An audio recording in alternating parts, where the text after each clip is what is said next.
Survival was the final Doctor Who story broadcast during the original run in 1989. Despite the creative renaissance of the show in the last two seasons, it still wasn't enough, and the BBC wouldn't commission another series for 16 years. Those of us who loved it at the time mourned its loss, but we were few and far between. And the following year, the BBC started broadcasting Star Trek The Next Generation. So for the next 15 years, I was mainly a Star Trek fan. But Survival ended 80s Who on a high, and when it eventually returned, it was similarly grounded in the real world, picking up pretty much where this left off. The first episode is wonderfully atmospheric, despite being the least fantastical. The Doctor brings Ace back to Perivale, but she shows no interest in going home or seeing her family. She just wants to hang out with her mates, but they have all mysteriously disappeared.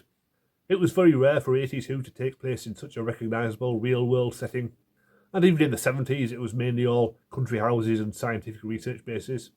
They were definitely missing out, as it's much scarier when based around real people washing their car or going to the shops.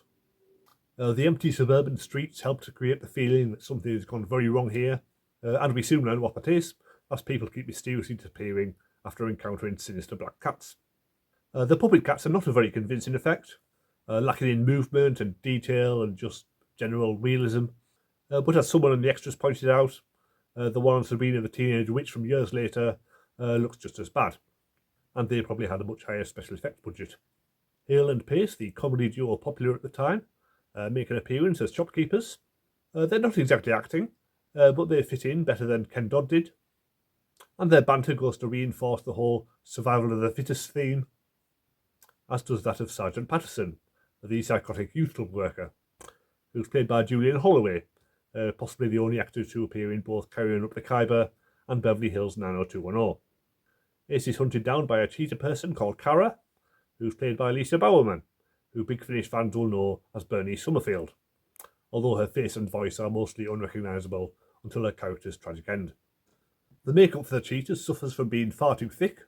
It would have worked much better if it had been a lot more subtle, like the actors in Cats the Musical, although maybe not the film version.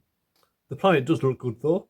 It's just another quarry, but visual effects have augmented it with pink skies and added background details that make it look much more convincing as an alien world. They've definitely got the hang of this sort of thing in the last few seasons. When the Doctor is transported there, he soon meets the Master. We never learn exactly how he ended up there, or what happened to his TARDIS, but he's desperate to escape before the planet tears itself apart.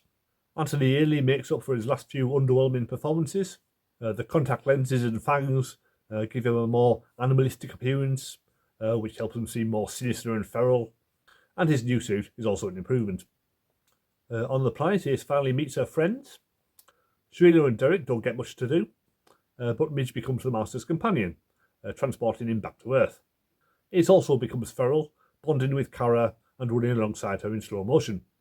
This was definitely meant to be lesbian subtext, the writer even says so on Wikipedia. Eventually everyone makes it back to Perivale, but the Doctor and the Master end up in a fight to the death, flashing back and forth between Earth and the dying planet. Somehow the Doctor wins, and the Master is stuck on the Cheetah planet, at least until the TV movie, and the Doctor and Ace walk away into the future. This wasn't originally intended to be the final Classic Who story, but it certainly feels like the end of an era. The Doctor's final battle with the Master feels like a massive apocalyptic climax, although it is rather short, and it's not clear how the Doctor wins. If this had been a New Who finale, Ace would probably have ended up staying behind to reconcile with her mother, and the Doctor would have probably ended up going back to the TARDIS by himself, which would have been a much cleaner ending. But I really like them going off together for future adventures. It ends the series on a hopeful, optimistic note, and it left viewers feeling good about the future of the show, although it took many years for that future to arrive.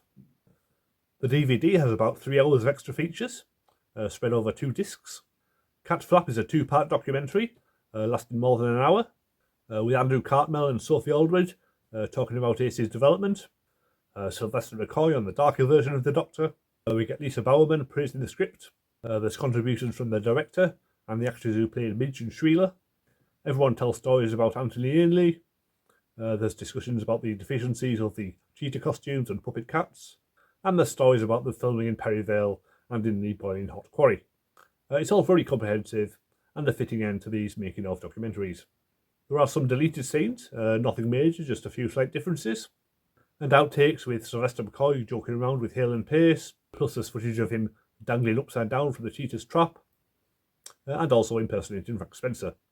Endgame is a 45-minute documentary about the show's cancellation, with Andrew Cartmel and Sylvester McCoy talking about making the Doctor more mysterious.